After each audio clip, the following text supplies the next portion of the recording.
여러분들 2023년도 처음 실시된 국가직 공무원 교정직에 응시하신 여러분, 다시 한번 그 수고에 감사를 드리고 위로의 말씀을 드립니다. 2023년도 교정학 개론 문제를 총평을 해드리고 해설을 해드리겠습니다. 먼저 총평을 간단하게 드리죠. 문제 구성이 형사정책과 교정론으로 이렇게 나눠져 있다는 것은 잘 알고 계실 것이고요. 예전처럼 거의 구성 자체는 비슷하게 나왔어요. 8문제, 교정학 분야에서 12문제, 그래서 20문제가 나왔고요. 제가 이제 번호별로 나형으로 좀 공개된 문제를 지금 방금 받았습니다. 받아서 뭐랄까요? 태블릿으로 지금 보고 확인하고 좀 분석을 한 거예요. 자, 범죄학 분야에서 4문제가 나왔고요. 뭐 정확히 얘기하면 그렇죠. 세 문제, 4문제 나왔고, 형사정책 분야라고 할 수 있는데요. 그리고 법령에서 형사정책 법령에서 4문제가 나왔습니다. 한 가지 특이할 것은 그동안에 어찌됐건 한 번씩 돌아가면서 나왔던 전자감시법, 성폭력, 또 치료감호법, 이 부분이 완전히 싹 빠져 있어요. 그렇다고 해서 여러분들이 이제는 안 나온가 보다 이렇게 생각하시면 안 됩니다. 보안사법 중에서 제가 보안사법이라고 얘기하는 것은 뭐죠? 보호관찰법, 그 다음에 치료감호법, 보호관찰법, 치료감호법, 성충동 약물치료법, 전자감시법, 이 4가지를 말합니다. 이것이 매년 돌아가면서 2-3문제씩 출제가 됐는데 이번에는 빠졌다는 거. 소년입법에서는 2개가 나왔습니다. 그 다음에 교정학에서는 이제 이론 분야가 상당히 깊이 있게 나왔어요. 전자감시, 회복적사법, 옴부즈만 제도, 수용자 부무라가 나왔습니다. 그리고 나머지 8문제가 여러분들이 좋아하는 형치평법에서 그대로 출제가 됐어요. 쉽다 생각하기에. 그런데 방금 제가 이제 오면서 선생님으로부터 이제 전화를 들었는데, 학생들로부터 전화를 들었는데 어려웠다는 거야. 그래서 왜 어려웠느냐 이렇게 제 나름대로 생각할 때 여러분들이 교정학을 너무 쉽게 접근하는 경향들이 있더란 얘기야. 제가 이제 사실은 뭐 아시는 분은 알겠지만 수십 년 동안 벌써 뭐 15년 전에 이 노량진에서 강의를 하다가 이제 다른 강의를 주로 이제 하면서 또 공부하면서 이렇게 있다가 다시 왔단 말이죠. 와서 보니까 우리 학생들이 지금 그 시험 공부를 접근하는 방식이 너무 기능적으로 좀 변해 있다라는 안타까움을 좀 가지고 있어요. 그래서 제가 기본 강의, 기본에 좀 충실해 달라는 부탁을 몇 번 드렸는데 이번에 이제 여실히 과연 내가 기본을 했느냐 안 했느냐에 따라서 큰 차이가 발생했을 것이다라는 생각을 지울 수가 없습니다. 저는 볼 때 제가 강의하면서 누누이 강조하고 중요하다고 얘기했던 것들 다 손에 잡혔다고 생각하거든요. 혹시 그렇지 못했다 할지라도 교과서 내에 다 들어있습니다. 하나도 빠짐이 없이 다 들어가 있었습니다. 여러분들이 시간과 정성을 필요로 하는데 정말로 그렇게 했는지 한번 합격할 수 있으면 좋은데, 혹시라도 교정학이 왜 안 나왔지? 선생님이 잘못됐나? 교재가 잘못됐나? 출제용이 잘못됐나? 이건 이유가 되지 않습니다. 그래서 어쨌건 제가 볼 때는 그래, 우리 학생들에게 필요한 지식을 이 20문제의 한도 내에서 여러분들 생각해 보십시오. 형사정책과 교정학이라는 방대한 양입니다. 여기에서 20문제를 골라낸다고 하는 것이 만만치가 않아요. 그래서 출제위원들도 어느 때는 이론에서 잔뜩 냈다가 생물학에서 냈다가 또 어느 때는 또 안 냈다가 왔다 갔다 한단 말이죠. 근데 여러분들이 주의해야 할 것은 뭐냐면 기본에 충실해야 한다는 거예요. 안 보인다고 그동안 안 나왔다고 해서 혹시 이제로 안 나오겠지 이런 식으로 보지 말라는 얘기예요. 그래서 우선 강조하고 싶은 것은 그렇다, 기본이다, 기본이 충실해야 한다, 기본기. 그런데 이것은 시간이 아니라 사실은 정성이라는 거예요. 정성입니다. 물론 이 정성을 들려면 시간을 바쳐야죠. 그런데 묘하게 우리 지금 교정학을 막 쉽게 그냥 막 기출문제 풀어가지고 85점 맞았습니다. 물론 작년에 그런 얘기도 있었어요. 제 기출문제를 가지고 기출문제만 봤는데 85점 맞았습니다. 이런 얘기들을 올라오면 나는 가슴이 아파. 과연 내년에도 안전할까? 걱정이 된다 이 말이죠. 여러분들이 제가 요구하는 거 뭐예요? 기본기에 충실해달라. 그것은 기본기란 뭐다? 시간과 정성을 들여줘야 한다는 거예요. 요약서의 한계, 요약 강의 맞들이지 말란 얘기예요.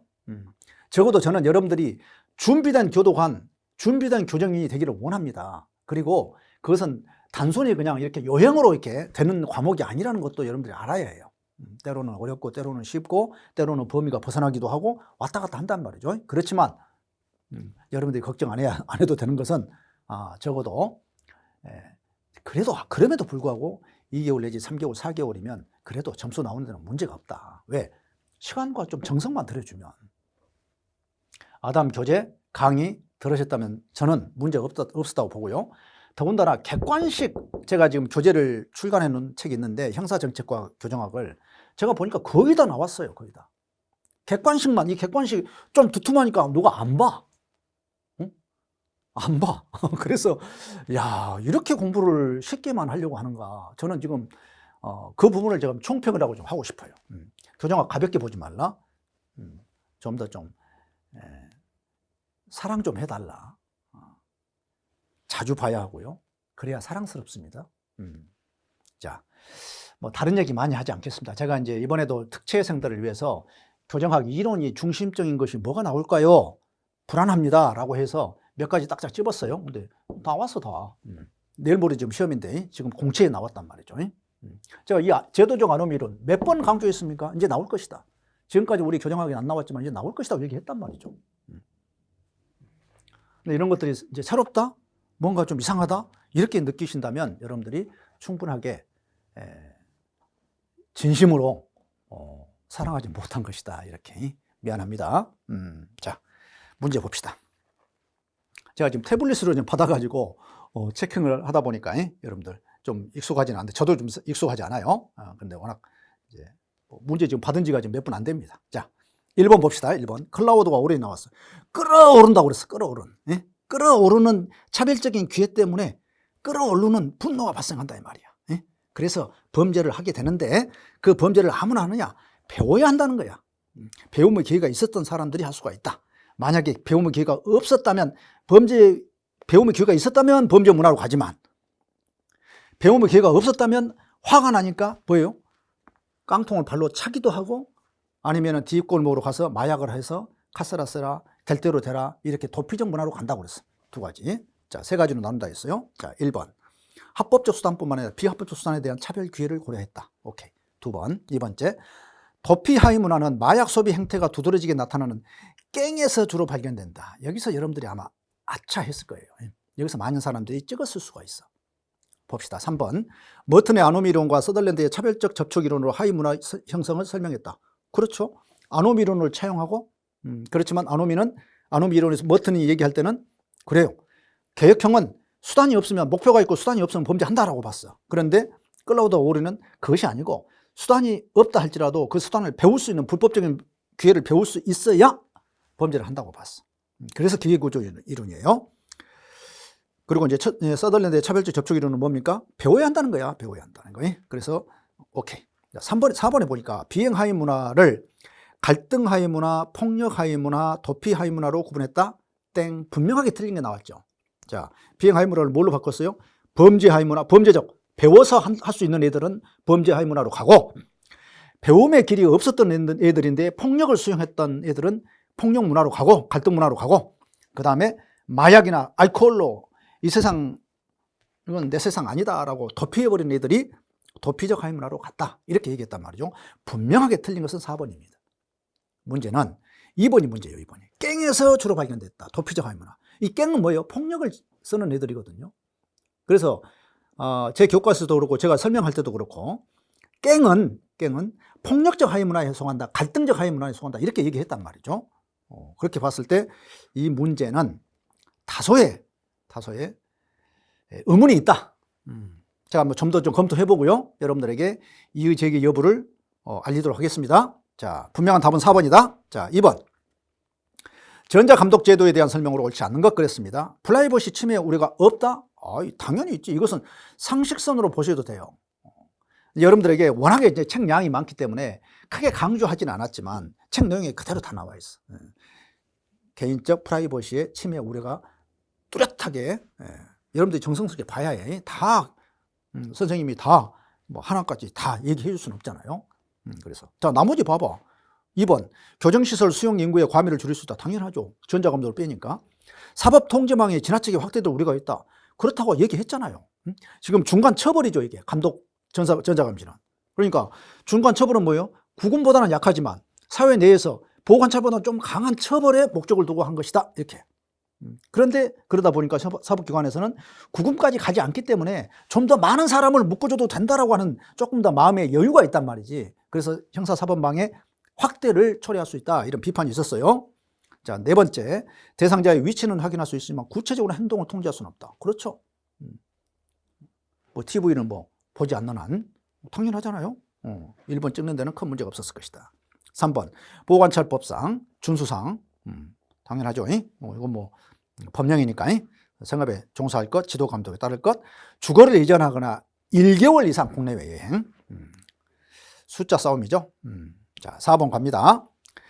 자, 형집행법 시행규칙상 경비처우급이 나왔어요. 이거 뭐 쉽게 풀었을 것이라고 봅니다. 항상 뭘 기준으로 하라? 일반에서 기준으로 하라 했어요. 일반 경비시설.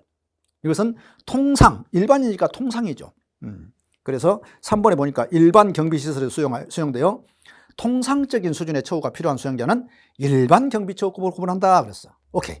1번에 보니까 경비시설, 개방 경비시설은 뭐예요? 가장 높은 수준의 처우야. 높은 수준이 뭘까? 혜택이 많은 수준을 말해요. 혜택이 좋아. 밖에서 뭐 옷도 의류도 디자인을 달리해서 입을 수가 있고, 사람을 만날 때도 차단 시설이 없는 곳에서 할 수가 있고, 가장 높은 수준의 처우. 그 다음에 완화는 뭐예요? 일반보다는 완화된 것. 이렇게. 또 중경비는 일반보다는 강화된 것. 그러니까 기준이 뭐야? 일반. 오케이. 5번. 다음 이론을 주장한 학자는 누구냐? 이렇게 아메리칸 드림 그랬어. 아메리칸 드림. 제가 아노미 이론에서 뭐예요? 디렉경에서 머튼으로 발전하고 머튼에서 제도적 아노미 이론과 또 일반 긴장 이론으로 이제 분화된다고 그랬어요. 제도적 아노미 이론이 뭐냐? 미국의 아메리칸 드림이라고 한 것이 마치 오늘날 우리의 코리안 드림하고 똑같은 현상이에요. 60년대, 70년대 대한민국의 의사들까지도 메스를 들고 장밋빛 필드로 갔다니까. 그 이름이 뭐야? 로젠필드야. 이게 메스너와 로젠필드 이렇게까지 강조했잖아요. 메스를 든 의사들이 장미로 된 들로 달려갔다니까. 왜? 꿈을 갖고 아메리칸 드림을 향해서 갔어. 아메리칸 드림이 뭐예요? 결국은 돈 많이 벌자는 거야. 잘 살자는 거야. 돈 벌어 올게. 내가 의사지만 이걸 버리고 가서 글로서리, 그러니까 식료품 가게를 하면서 돈을 벌면서라도 미국 사회 가서 거기 기회의 땅에서 돈을 벌겠다는 거야. 미국 사회가 그래서 망했다 이렇게 보는 거야. 아노미가. 경제적인 제도가 다른 사회, 문화, 교육적 모든 제도를 먹어버렸다. 균형이 깨져버렸다. 그럼으로 인해서 아노미가 발생하고 그것이 범죄의 원인이 됐다라고 보는 것이 메스너와 로젠펠드의 주장입니다. 몇 번 얘기했어요. 이건 나온다고? 나왔잖아.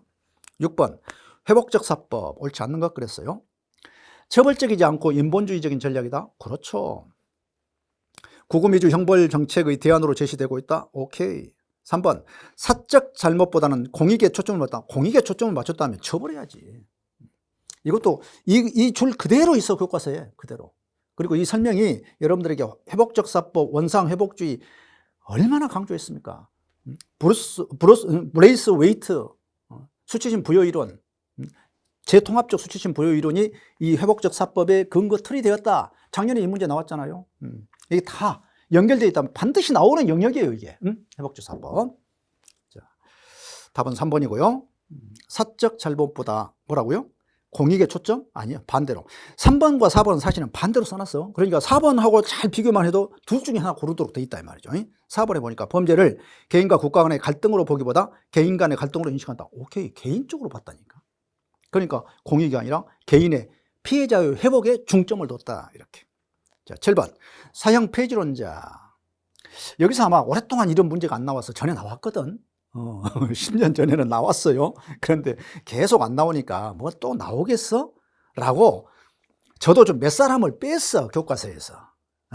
교과서에 몇 사람을 뺐는데 마치 그래도 3사람은 있더라고. 다 뺀 게 아니야. 그래서 기억 디건 리얼. 베카리아, 여러분들 베카리아는 왜 빼려고 했을까요? 중세사회가 야만적이고 지나치게 가혹하고 전근대적인 형벌을 하기 때문에 이것을 막기 위해서는 특히 사형제도는 범죄의 예방에 전혀 도움이 되지 않는다고 봤어요. 그래서 사형제도, 사면제도를 반대합니다. 베카리아가 선두주자고요. 루소나 칸트는 말이죠. 이 철학자들은 해야 한다고 봤어. 죽여야 한다고 봤어요. 리프만, 캘버트 누구예요? 다 교육론자들입니다. 우리 교정주의자, 교육론자들은 사형제도 폐지를 주장합니다. 오케이. 그래서 기껏해건 리얼이다. 자, 8번 법령 문제죠. 보호장비. 자, 보호소년 등의 처우에 관한 법률입니다. 이름이 복잡하죠. 이건 뭐라고? 소년원법이라고 그랬어요. 소년원에서 사용하는 거예요. 1번 보니까 원장은 이송이 나와. 이송 그 밖에 사유로 호송하는 경우에는 호송할 때요. 보호소년 등을 호송할 때 수갑, 호송, 보호대까지 가능합니다. 가스총이나 전자충격기를 사용할 수 없습니다. 기본적으로 3가지만 허용된다는 거. 나머지는 다 맞는 지문이고요. 우리 지금 형집행법에서 나오는 보호장비 사용 요건하고 약간 달라요. 구분해서 보셔야 합니다. 자, 9번에 갑니다. 소년법상 보호사건의 조사와 심리에 관한 설명으로 옳지 않는 것 그랬어요. 여러분들 아주 눈속임 문제야 이것은. 숨은 그림 찾기죠. 4번에 보니까 소년부는 조사 또는 심리를 할 때에 정신건강의학과 의사, 심리학자, 사회사업가, 교육자나 그 밖의 전문가의 진단, 소년분류심사원의 분류심사 결과와 의견 그래놓고 소년교도소의 조사 결과와 의견을 고려해야 한다 그랬어. 고려해야 한다. 여기까지 딱 맞아. 그런데 거기다 뭘 살짝 집어넣어놨어? 소년교도소장. 소년교도소가 뭔 관계 있어? 응? 지금 소년부에서, 이 소년부란 건 뭐예요? 보호처분을 일반적으로 하는 곳이에요. 소년법에서 보호처분과 형사처분을 하는데 형사처분을 할 때는 뭐예요? 일반 형사법원에서 한단 말이죠. 그리고 소년부에서 하는 것은 보호처분을 하는 곳이야. 그런데 갑자기 아무 관계도 없는 소년교도소가 딱 나왔어. 땡. 여기 뭐가 들어가요? 보호관찰소가 들어가죠. 자, 10번에 갑니다. 비범죄화에 대한 설명으로 옳지 않는 것 그랬어요. 자, 비범죄 예시로 혼인병자 간음죄. 오케이. 없어졌죠. 간통죄 없어졌습니다. 불필요한 건 넣지 말라는 얘기야. 자, 2번에 형사사법 절차에서 형사처벌의 범죄를 축소하는 것을 의미한다. 오케이. 형사사법 절차에서 형사사법 처벌을, 범위를 좀 줄이자는 거야. 최후수단성이죠. 최후수단성이고 보충성이고. 자, 3번 형사사법기관의 자원을 보다 효율적으로 활용하고자 하는 차원에서 경미범죄에 대한 비범죄의 필요성이 주장된다. 오케이.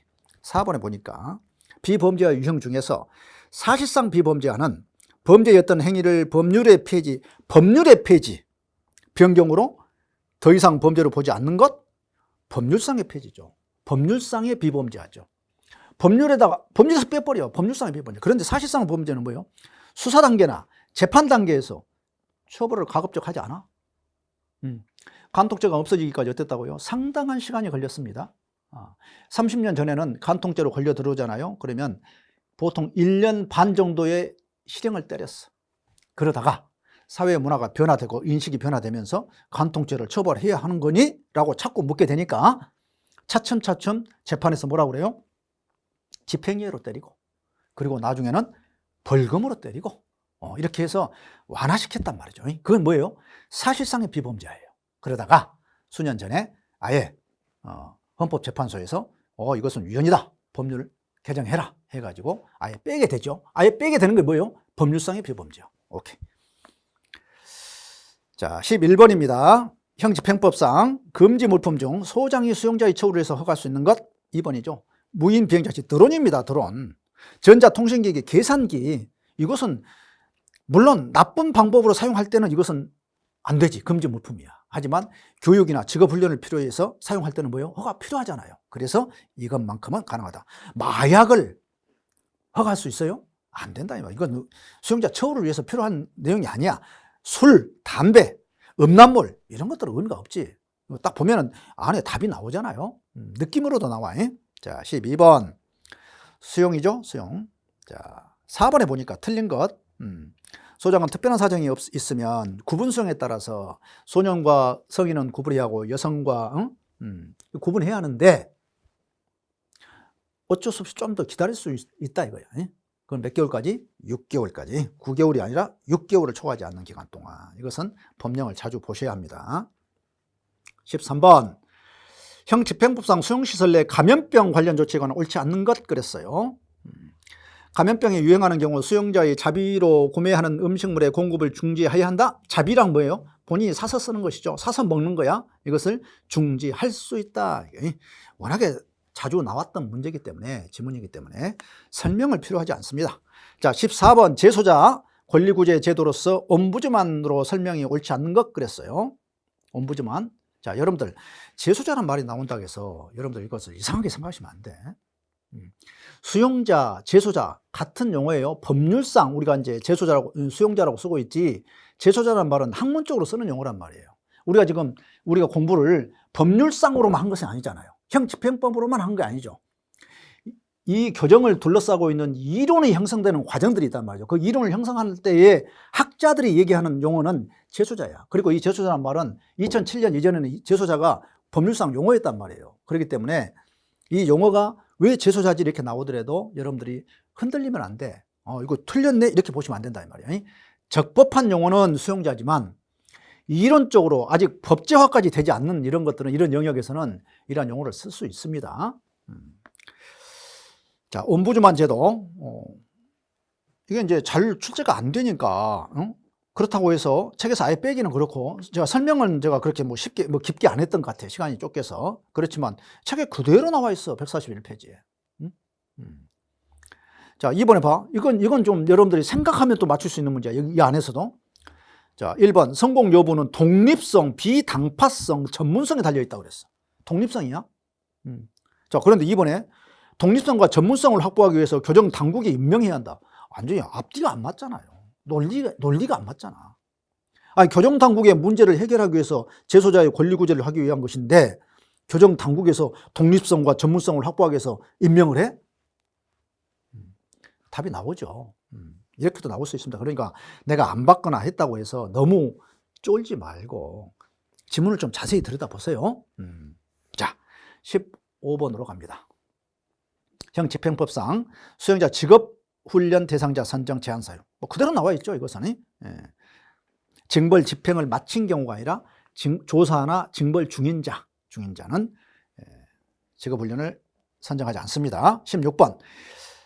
교도 작업이 나왔어요. 법령상 교도 작업. 옳은 것 그랬습니다. 1번. 소장은 수용자의 가족이 사망하면 2일간 작업을 면제합니다.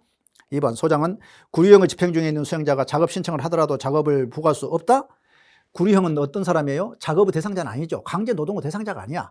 자, 징역, 금고, 구류가 있는데 자유형에서 징역은 당연히 정역에 처한다 했으니까 형법에서. 그러나 금고와 구류는 작업의 대상자가 아닙니다.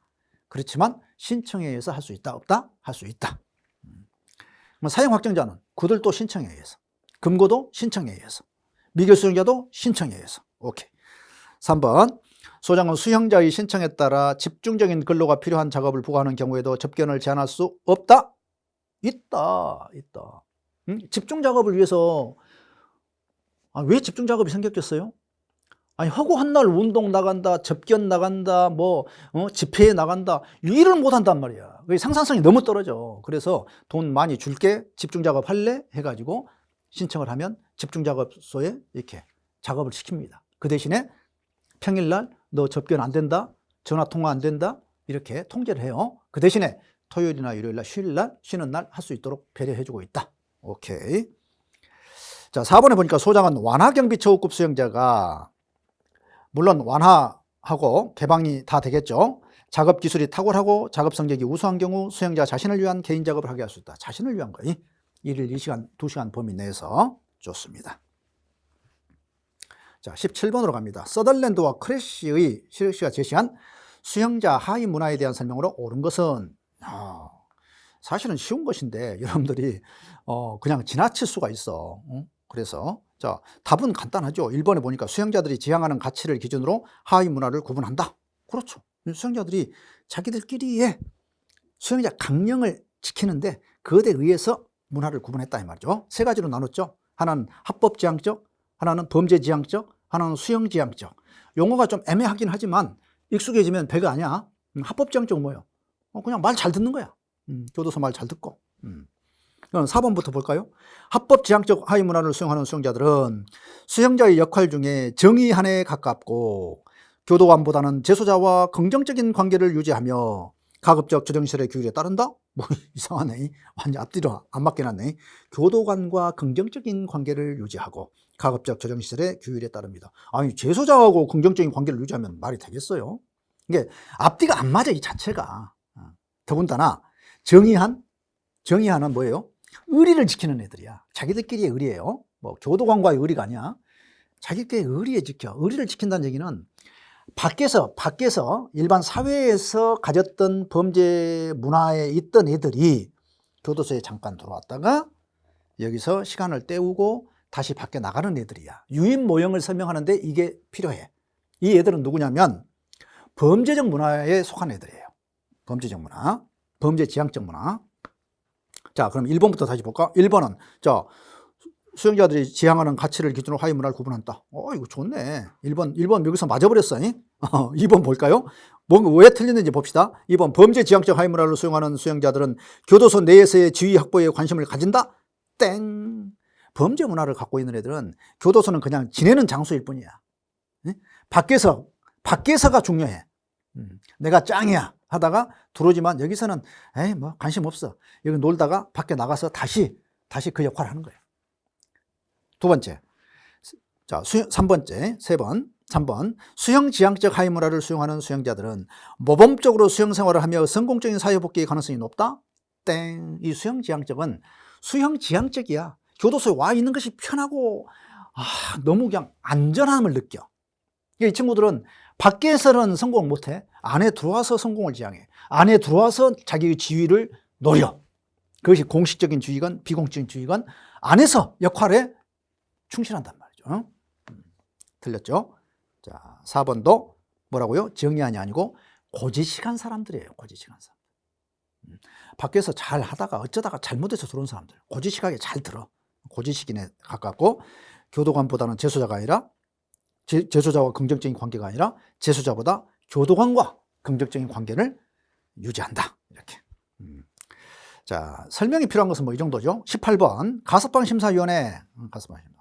이건 조금 깊이 공부를 안 했더라면 놓쳐. 하지만 법률 조항이니까 법률 조항은 자세히 보셔야 해. 다른 거 틀린 것이 없잖아 보니까. 어려운 것이 없어. 1번에 보니까 법무부 장관 소속하에 둔다. 오케이. 두 번째 나오고 그랬죠. 나오고 5명, 9명, 5명 이상 9명. 이거 어디하고 같다고 그랬어요? 가석방 심사위원회하고 분류처우위원회하고. 아니 분류처우위원회가 아니라 뭐야? 보호관찰 심사위원회하고. 제가 몇 번 강조를 했지 않습니까? 그냥 나올 때마다 나오고 사람이 나오니까 가석방 심사위원회하고 보호관찰 심사위원회는 5명 이상 9인 이하다 이렇게. 그 다음에 세 번째 가석방 적격 결정을 하였으면 5일 이내에 장관에게 허가를 신청해야 한다고 그랬고요. 여기까지 맞았으면 뭐 나머지 4번이 좀 헷갈리긴 해. 깊이 안 보면 이거 알겠어? 가석방 심사위원회 심사와 관련하여 심의서와 회의록은 해당 가석방 결정 등을 한 후 5년이 경과한 때부터 공개한다. 그러면 1, 2, 3이 분명하면 4번 찍어야지. 당연히 기술이야 이건. 심의서는 즉시 공개하고요. 회의록은 5년을 경과해서 공개합니다. 좋아요. 자, 19번 조사제도입니다. 보호관찰 법률에 따른 조사제도예요. 자, 2번에 볼까? 뭐 법령이니까 이건 뭐 설명의 필요가 없어. 2번에 판결 전 조사 요구를 받은 보호관찰소장은 지체 없이 이를 조사하여 서면으로 구두로는 안 돼. 구두로 서면으로 작성해갖고 보고서를 보내야지. 뭐 너무 간단한 문제예요. 자, 20번 분류처우위원회에 대한 설명으로 옳지 않는 것 그랬어. 분류처우위원회하고 징벌위원회는 어떻다? 수용자를 처우를 하는데 중심적인 내용인데 수용자 5대다가 7을 한다고 그랬어. 57이야 57. 그러니까 5명 이상 7명이야. 그렇게 강조했던 거 아닙니까? 나오잖아 그대로. 이런 건 뭐 여러분들 숨은 그림 찾기 때문에 이건 뭐 설명할 필요가 없어. 여러분들이 보는 순간에 딱 들어가야 해. 이건 명백하잖아요. 더군다나 이 시험 문제를 또 가만히 들여다보면 어때? 숫자로 이렇게 속이는 경우가 많죠. 왜? 분명하니까. 분명하니까. 그래서 법 조문에 혹시라도 숫자가 나오면 그것은 완벽하게 정확하게 여러분들이 인식하고 암기해 놓을 필요가 있다. 다시 한번 강조드립니다. 지금 헷갈린 거 뭐예요? 다 숫자잖아. 숫자. 이론은 뭐예요? 결코 이론은 어렵게 안 나옵니다. 그러나 반드시 나오게 돼 있어. 나오는데 범위가 너무 넓어. 넓다고 해서 여러분들이 대충 하고 가면 안 돼. 분명히 나와야 할 것들이 있어. 눈에 딱 보여. 응? 왜? 자, 우리가 지금 중심적인 건 뭐라고? 형벌과 보안처분으로 지금 범죄 방지 대책을 세우고 있잖아요. 그러면 형벌과 보안처분이라고 하는 국가사법체계야? 그것에 대해 반대하는 것이 뭐예요? 하지 말아라고 하는 것이 낙인이론이에요. 낙인이론은 반드시 출제가 되는데 여기서 안 보여. 어디에 나왔어? 비범죄에 나와 있는 거야, 사실은. 비범죄와 낙인이론입니다. 반드시 나오는 것이고. 그 다음에 보안사법 얼마나 중요해요. 형벌론 이번에 안 나왔어. 예. 형벌론에서는 뭐예요? 사형 폐지가 간단하게 나왔네.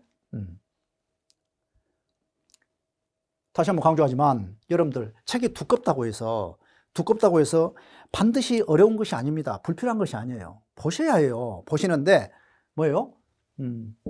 다시 한번 얘기합니다만 기본기에 충실하면 100점 맞는다. 맞는다. 내가 볼 때 틀려야 할 문제가 사실은 거의 없어요. 사실은 거의 없어.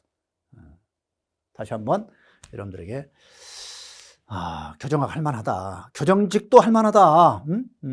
최근에 한 가지만 이제 팁을 좀 드리자면 여러분들에게 조금 힘을 드리기 위해서 근무 제도가 지금 바뀌고 있죠. 그동안에는 어떻게 해요? 이제 주간 근무는 어차피 뭐 다 같으니까 뭐 밖에 뭐 행정직이나 똑같아요. 그런데 민원인으로부터 이렇게 시달림을 당할 가능성은 훨씬 더 10%도 안 된다고 나는 봐. 국가 권력의 상징이거든요. 제복 공무원을 입고 있다는 것은 국가 권력의 상징입니다. 그래서 함부로 못하게 돼 있어요. 더군다나 교도소는 물리적 환경이 충실하게 돼 있기 때문에 제도적으로 돼 있기 때문에 교도관들이 안전에 대한 걱정을 많이 하는데 그 걱정 안 해도 돼. 그리고 이제 야간이 문제인데 야간 근무가 좀 힘들다 이런 얘기를 해요. 왜냐? 남들이 잘 때 생물학적으로 자야 하는데 생리적으로 자야 하는데 못 자니까 힘든 거예요. 그런데 그동안에 어떻게 했어요? 야간 근무하고 그 뒷날 하루 쉬고 그 뒷날은 윤번으로 2분의 1이 근무하고 그 다음에 그 뒷날은 주간 근무하고 그 뒷날 주간에 쉬고 야간에 들어가는 이런 시스템이었단 말이죠. 근데 이제는 이 2분의 1을 쉬었던 것을 다 쉬자. 그래서 이틀 동안 한꺼번에 쉬자는 얘기야. 야간 근무하고 나면, 야간 근무란 건 뭐예요? 오후 5시부터 아침 9시까지예요. 하고 나면 이틀 동안 쉬고, 그 다음에 주간 근무하고, 주간에 쉬고, 저녁에만 들어가서 근무하고, 그 뒷날 이틀 쉬고. 이렇게 시스템이 바뀌고 있다. 할만해요. 저는 할만하다고 생각합니다. 제가 한 포인트로만 우리 교정직에 대한 봉급도 많아. 봉급도 이 야금비 상당히 나와요. 여러분들 시작한 교정직 공무원 꿈 잃지 마시고 이번에 이제 좋은 성적 받았기를 바라고 합격하기를 바라고요. 혹시라도 다시 해야겠다 생각하시면 주저하지 마시고 교정학은 여전히 전략 과목입니다. 뭐 헷갈려요. 언제는 쉬웠다가 언제는 어려웠다가 뭐 그거 아니야. 기본기에 충실해야 해. 사랑해줘야 해. 교정은 만만하게 보시면 안 됩니다. 여러분들 수고 많으셨습니다. 감사합니다.